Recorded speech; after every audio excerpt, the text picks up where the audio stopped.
All right, hearing none now, we'll just turn this over to Dr. Joel. Okay. The Board of Education has been meeting to reestablish its vision and mission for the school district. And the goal in the coming years is for Thompson to be the highest performing system in Northeast Connecticut.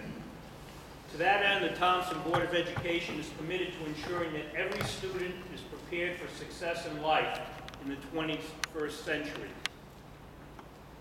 We propose to accomplish this by providing dedicated leadership, encouraging community involvement and support, hiring and retaining an engaged, enthusiastic, focused, and professional staff, providing state-of-the-art instruction, and maintaining a safe and caring environment that fosters lifetime learning. They believe in embracing differences and striving to help every student reach his or her potential. As you know, what we do is we have 995 students enrolled in Thompson Public Schools as of January 1st, 2017. In addition, this is something that sometimes goes unnoticed, is 230 Thompson residents attend other public schools in which Thompson has some financial responsibility for.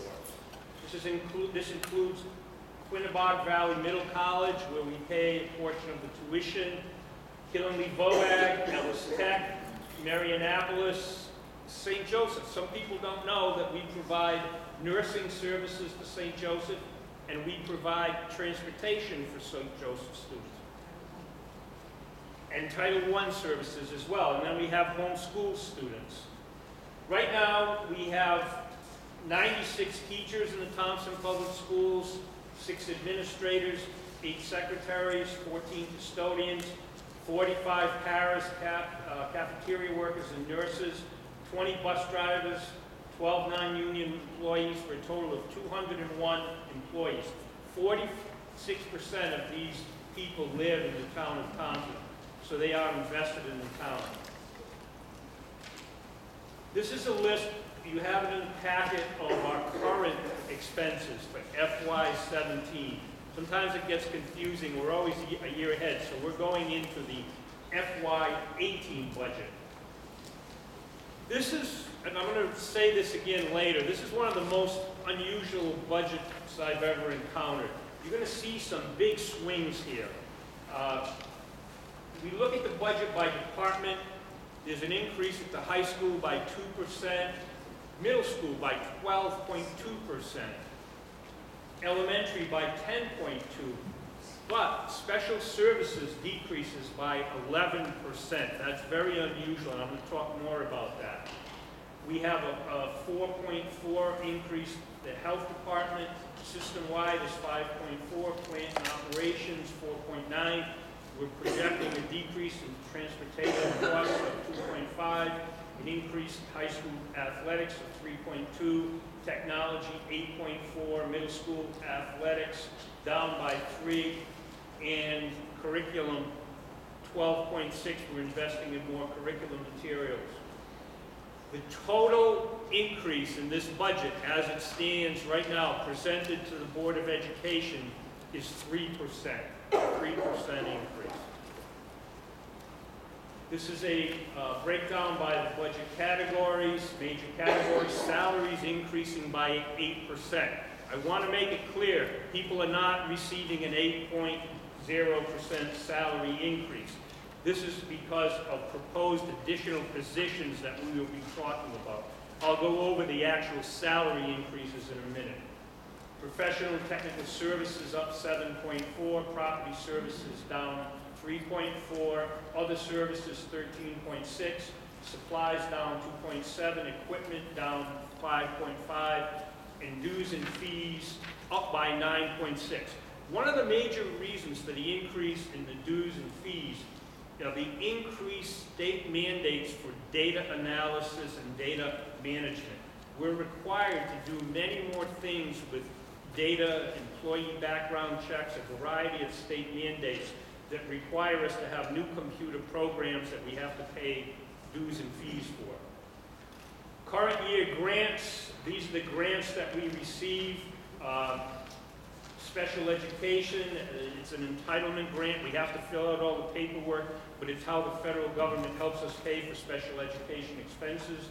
Title I, again, a federal program, school readiness.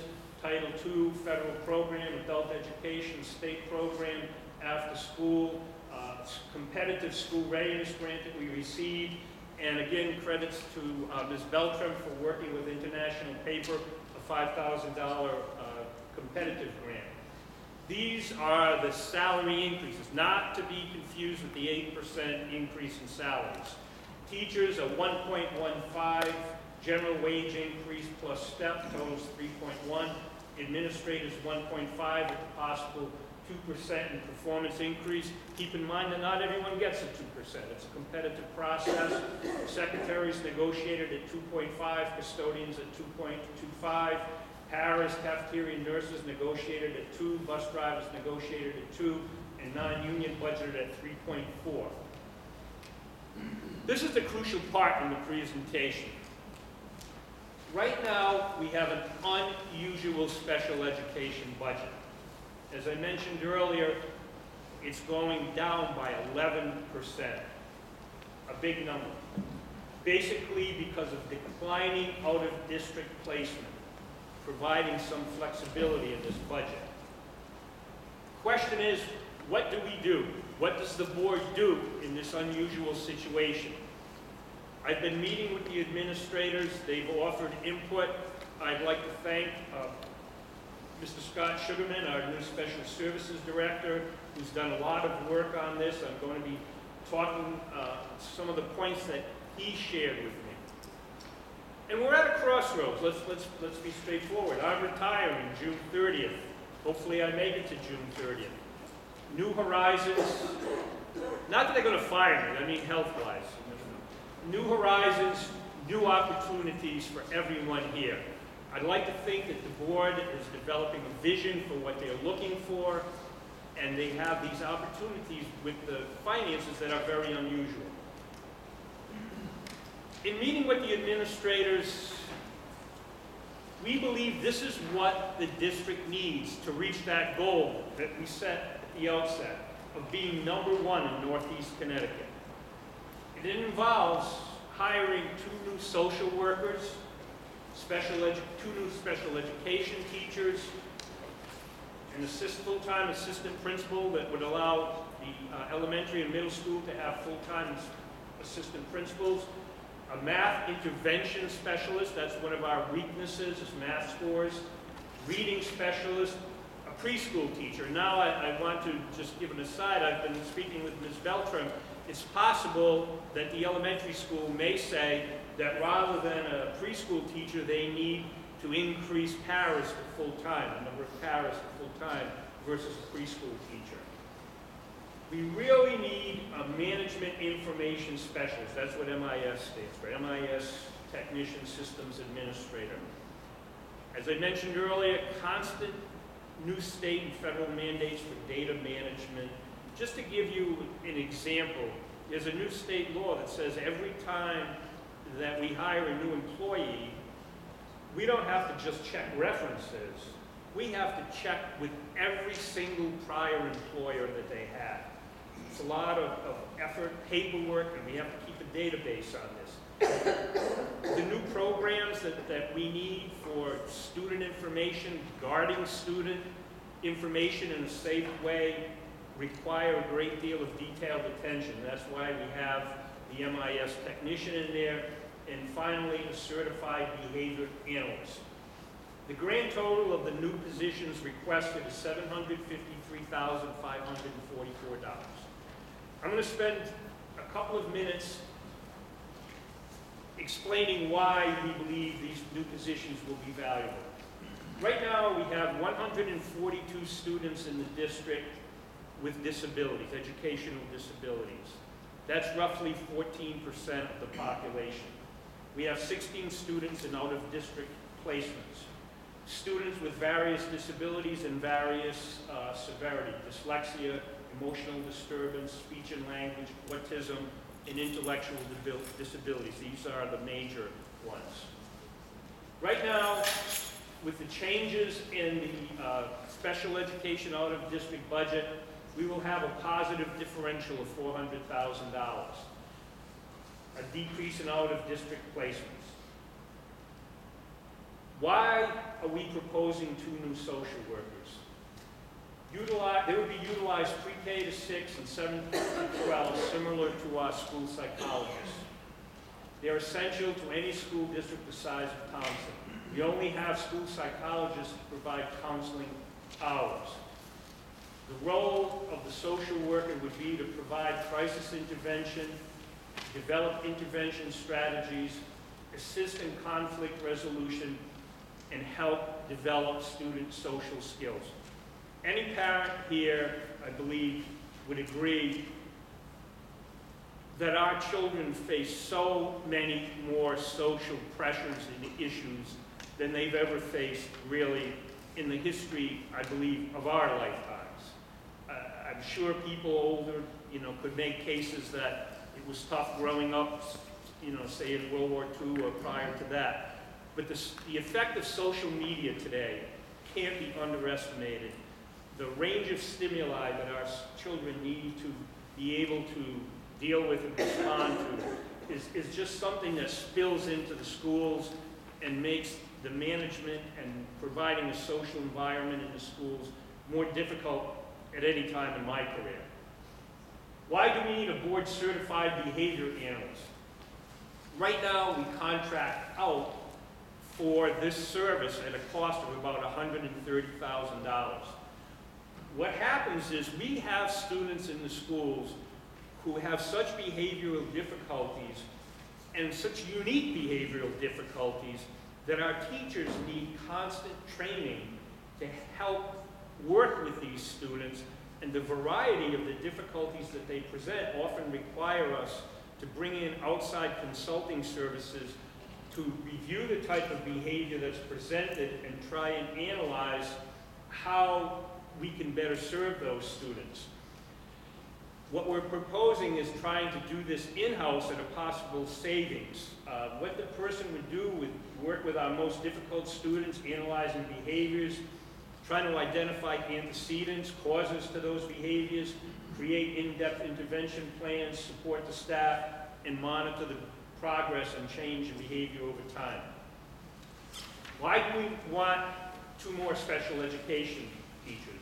This would allow caseloads to be closer to state averages, 15 students per caseload. Most importantly, this will be able to have 1 special education teacher assigned to each grade from grades 1 through 8. By assigning a special education teacher to a designated grade allows for improved individual education plan IEP documentation, improved communication with parents, which is important, improved collaboration with general education teachers, increased inclusion, co-teaching opportunities, and most importantly, an increase in individualized student support and student achievement.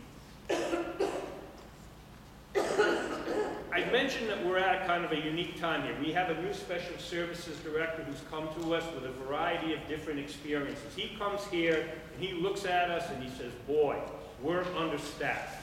Something I kind of knew, but we've never had an opportunity to address it. Why do we need increased special services staff? We overutilized out-of-district placement based on state averages.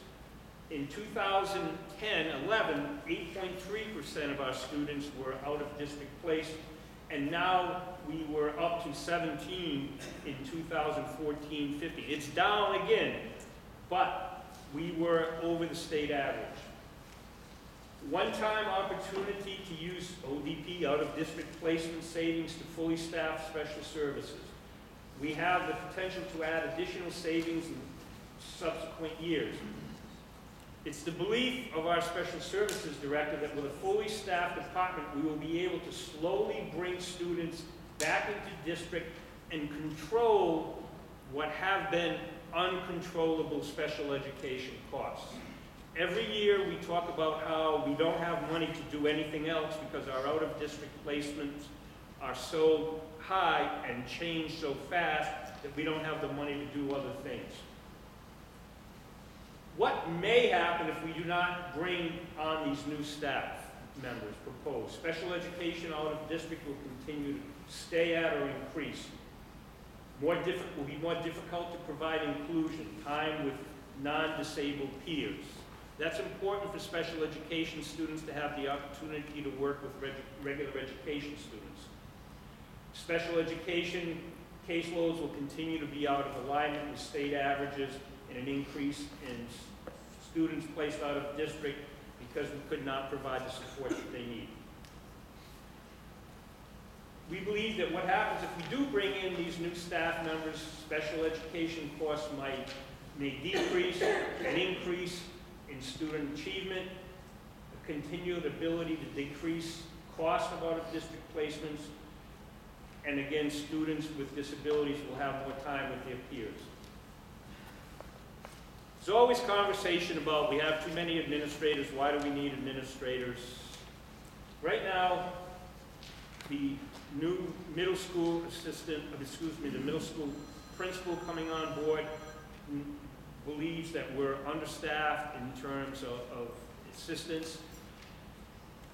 By adding an assistant principal that would be shared with the elementary and the middle school, we'd be able to enhance student academic and social experience.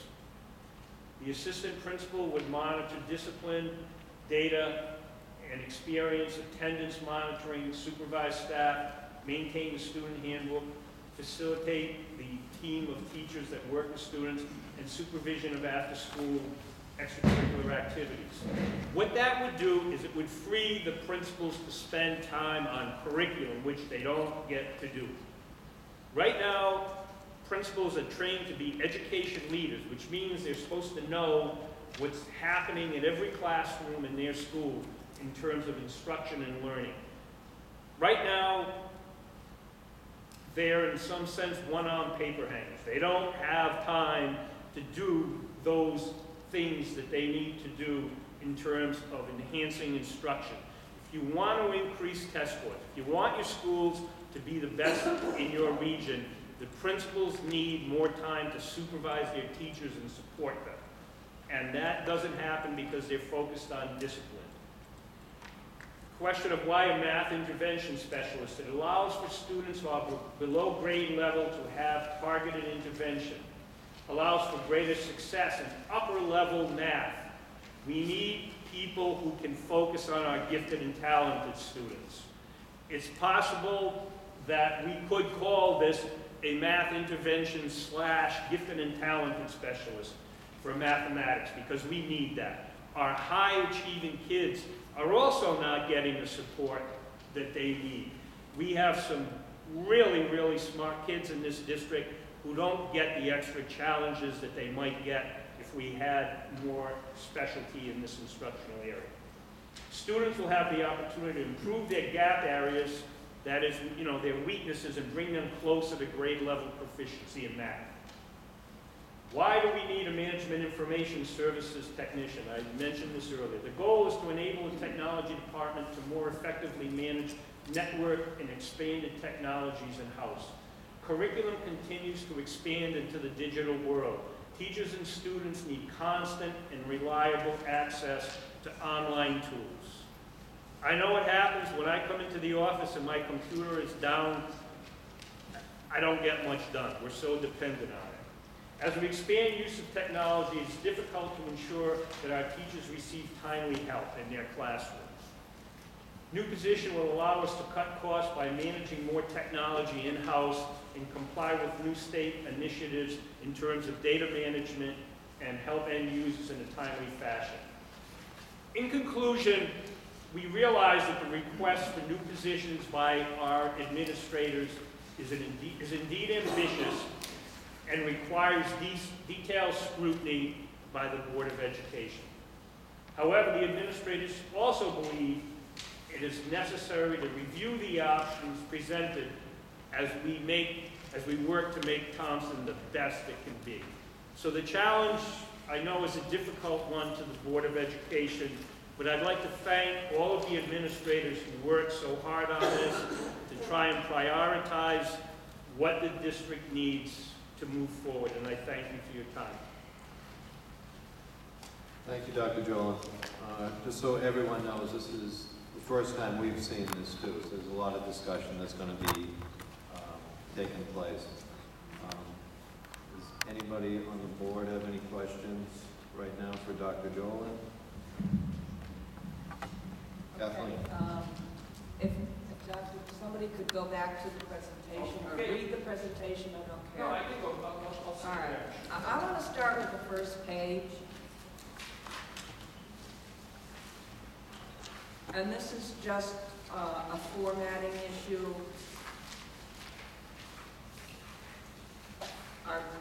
I think we should put titles for vision statement and mission statement. And we will, but they haven't been formally accepted by the Board of Education yet, so this was put in here. But by the time we present this, it will be, Okay.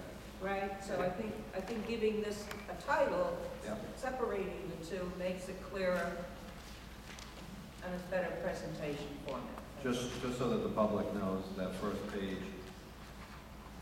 On page Here. 3, Well, I was just we going to say currently have, that I was just telling the public, just so they know, this mission vision was something that the search committee came up with and will be adopting as the Board of Ed's mission and vision. So you'll see that shortly. I'm sorry. Go ahead. on page 3, I would say 995 students are enrolled. There's no verb.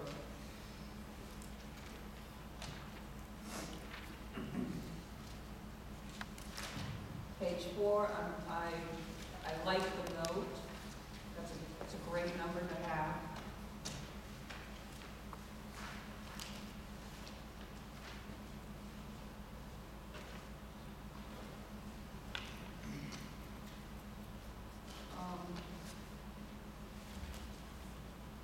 I have a question as to the adult education. I've never been really clear about this. I know we pay for adult education, but where are they being educated? We have a subcontract with EastCon. Yep. We don't have the economies of scale to run our own program. No, I agree. I Yep. agree. I just never knew the answer to that. Thank you.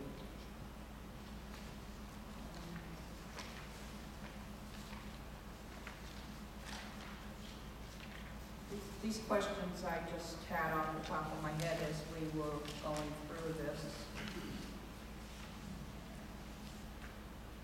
When I take the 142 and the 16 together, that gives me almost 16% of our student population with special education needs in some form or other. Yeah, that's right. It's a high number. What is the state average for, that was the other one. What is the state average for the outplacement? So we're about triple the state average. It fluctuates based off of year but typically the state average is around for a school district is typically around 7%. And that's for our size school? Or Yeah. that's Yeah, around? our size school is typically a little bit closer to like 5, fluctuates between 5 and 6. State average is closer to around 7. I think maybe we should mention that number just because it's a fact, a concrete number versus triple. Let's let the Board of Finance do the least amount of math that they have to do.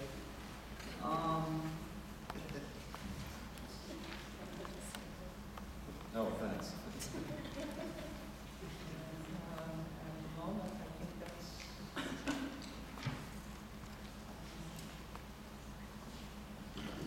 I did, just off the top of my head, when we mentioned, one more that I'll,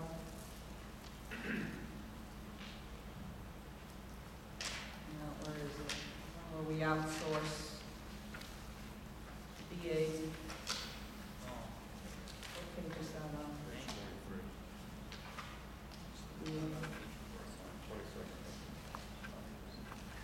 Oh, there it is, okay. On page, no page. page 20, I guess, there's no page number. On the board certified behavioral analyst, we're currently spending $130,000 on a part-time basis to outsource. Consulting basis. Okay. So you're proposing that we bring in a full-time person at approximately, I know it's going to get happier, but it'll be 70+ thousand next year. Correct. Correct. Okay, plus the fringe, plus the payroll costs. Yes.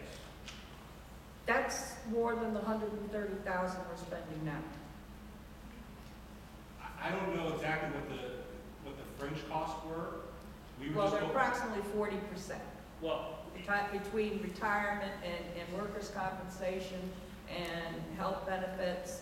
the they're approximately- thinking was that even if it's a little bit more, or ideally it would be a little bit less, we would have the person on site Okay, able to respond immediately that's true. rather than have gaps in the service. And I don't think Mr. Sugarman has done the exact analysis yet. We could ask him to do it. Okay. But I don't think we get 40 hours a week for the 130. No, and it's true, it comes to around $100,000. Yeah, yeah. Okay, so you do save money, you do Yeah. have full-time, Yeah. I appreciate that. And I have, at this point in time, that's all the questions I have. Hey, I got a couple, while you're thinking of yours. Preschool, do the numbers show that we need another preschool teacher right now? not at this Okay. point. That's fine. How many full-time paras do we have down there now? In the entire In, elementary, or I'm most concerned with pre-K and kindergarten. they're all part-time? They're all Five. part-time? You have 5 part-time. For kindergarten. 2 full-time pre-K, 5 part-time kindergarten. What we did is we put the preschool teacher in there kind of as a placeholder.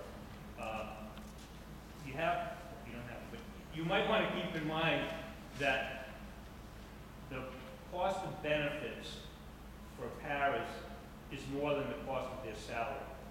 So we went through this last time, or a couple of years ago. If you look at the cost of making 5 part-time paras full-time, that cost is about $160,000, $170,000 to make them full-time. Just, so you have that on the table. The MIS technician, how much of that type of work do we sub out now? I don't have that number exactly, I can get it, but we have a pretty significant contract cost for technology that we think we can lower. I can't give you the exact number, I can get that for you. Yeah, just something for our next meeting, because I'm in total agreement that we need it, but I'd like something to compare it to, that's all. I think I had anything. Does anybody, while I'm looking, Linda? Okay, it says that we'll have a positive differential of over $400,000 for next year's budget. My thing is, if we do not privatize our buses, maybe we should be looking at purchasing 2 new buses. Well, usually the town, if we're going to purchase new buses, the town would usually include it in its capital budget, so it wouldn't come out of our operating. It's not, otherwise it hasn't been for years. But haven't we purchased at least one before, the town purchased one? The town owns the buses. A long time ago, it was different years ago, Yeah. but for years, it's been on their side, on their capital budget. I'm not sure when it changed, but years ago, before I got here, the buses used to be in the school budget. And this is just urban myth or rumor, if you will, but the thinking was that when they put the money in the budget to the schools for buses, sometimes it didn't get spent on buses, so the town decided it was going to control the expenditure for buses, so they buy the buses. Anything else? Or has anything been said to the town that if we don't privatize that'll be all part of the budget discussion, since nothing's really been.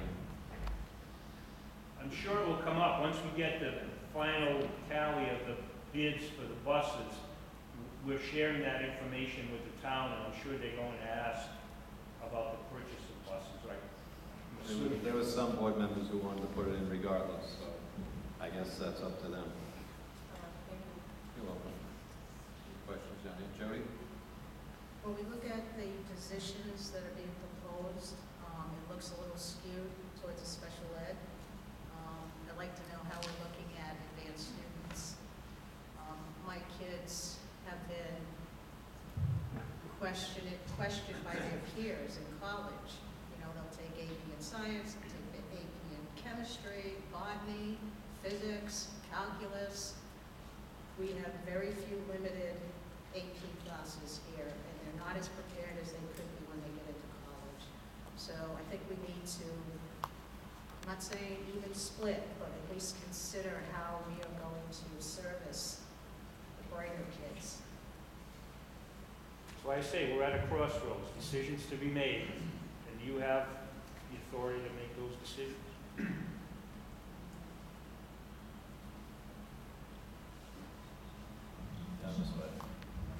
Sure.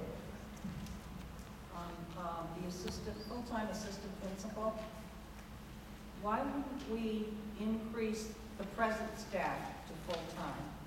That's Because what then it in would save effect the would payroll happen, costs. is that, right now you're splitting an assistant principal between the middle school and the elementary school. So what would happen if you decided to do this is you'd hire a new person and the existing person would go to be full-time at one of the schools. I'm not sure. I see what you're saying. Yeah, we don't have two different halves. We have one. What do you got? Go ahead. Okay, so for a number of years now, we've been talking about textbooks and technology. In this budget, how much are we increasing spending on textbooks and new technology and the things that we've been saying for years that we need? We do have an increase of 12.6%, 68. So Still to be determined how exactly it's Absolutely. allocated. ultimately, my question is, of the things that we've been asking for years now, from a technology and textbook standpoint, and I think this is Ryan, how close are we to getting there? I can speak to the curriculum somewhat, not the technology. I can't tell how close we are to the technology. Always Heather would have to do that. With curriculum, textbooks in particular, we had to be honest, we had a really good year last year, and we appreciate that. I think we've done a lot of work at the elementary with math and reading over the last couple of years, so they're in really good shape. We had quite a few investments at the middle school and high school with social studies. We're still waiting for the science standards to be officially rolled out, so we're waiting until those materials are actually available. We will need to, most of our upgrades will need to be in the area of science, but that's really all we're waiting for at this moment. So, yeah. if you could wave a magic wand throughout the entire district, percentage-wise, how close are we to having everything curriculum-wise that you would like to see? I don't know if I can give you a... If you can't answer that today, that's fine. I don't know if I can give you a number right now, but I think some of that would also depend, to be honest, on based on what Mrs. Houghton is asking for with regard to if we are able to offer additional AP classes, which I think we'd like to do. Mhm. Those are additional resources we'd have to provide in order to meet the requirements of the College Board or UConn EC requirements. Just to add what he said is when he said we're waiting for the outlay, it's we're waiting for the state, The state. not local. I'm sorry, I interrupted. And I'm sorry, I'm just coming back at it from my old hat. And it's not just about purchasing curriculum, it's about professional development that also goes into it so teachers know how to use the new curriculum, as well as providing time for teachers to write curriculum. It's a trifold thing. Right.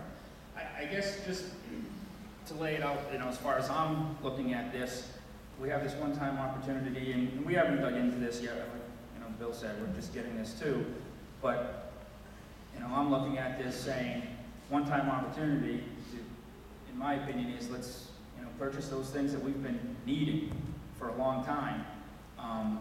Because while positions are nice, and I'm not saying no, I'm not saying yes, those are not one-time costs.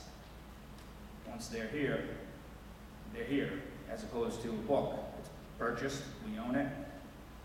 So, Just to add one last thing, again, I can't speak for Heather with regard to technology, but I can say that a lot of the materials, were we to be able to purchase enough Chromebooks or other one-to-one type devices to have in the classrooms, and additional technology, interactive whiteboards in most classrooms, we would then be able to invest in the digital technology and digital textbooks and things of that nature, which are, even those are not one-time expenses, they're usually licenses, but they would also make it that possible, which is sometimes a cheaper purchase and provides more flexibility than the others. So the technology will also play a role in You did? Thomas? Dr. Jolin and the administrators, thank you for putting this together. Budgets are always a tough thing to prepare, and now it's time for, as everyone knows, time to critique. There's other board members up here, and I'm not speaking for them, I'm speaking for myself. I would have a hard time passing this or even voting for this, honestly. One-time opportunity is exactly what it says. It's a one-time opportunity. What you're asking us to do would have years and years of impact on a budget that would hit the town for years to come. I would prefer, and I know I was in a heated discussion last year with the Board of Finance member when we took them on a walk and they saw the deplorable conditions in some of our restrooms. And if we were not to upgrade those, you know, the facilities for our students, I think that would be a miss on our part. In addition to that, I agree with the curriculum. I remember Miss Beltran coming in with the little red wagon, and I reference that all the time. So I would love to see an upgrade there, more technology, put it where, you know, from the chairman of the communication committee talking to the parents and students, one of the first things that they always say is technology, technology, technology. So I think, again, commend you on what you brought forth, but I think it's probably going to be hard pressed getting that passed. And I know the townspeople, I know I'll hear it every Saturday morning when I go to the Thompson dump. So Thompson Mall, the transfer station, whatever you want to call it. So anyways, thank you very much. Well, if we keep you out of the dump for a while, I think it'll be all right. Just like most of us have gone to the Board of Finance meeting, and we've been asking the town for years, the last couple of years, to invest in an economic development, something for the future, for our future. I'm not looking